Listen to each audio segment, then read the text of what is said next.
Gəncə şəhərinin ictimai yaşı sahəsində tanınmış simalarından olan minlərlə Gəncəlilərin dostu İltifat Məmmədov Zolotoy Haqqın dərgahına qovuşdu.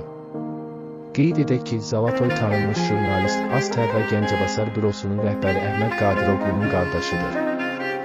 Ailəsinə, doğma və əzizlərinə dərin hüznlə başsağlığı verir, Allahdan rəhmət diləyirik. Məkanı behişt olsun.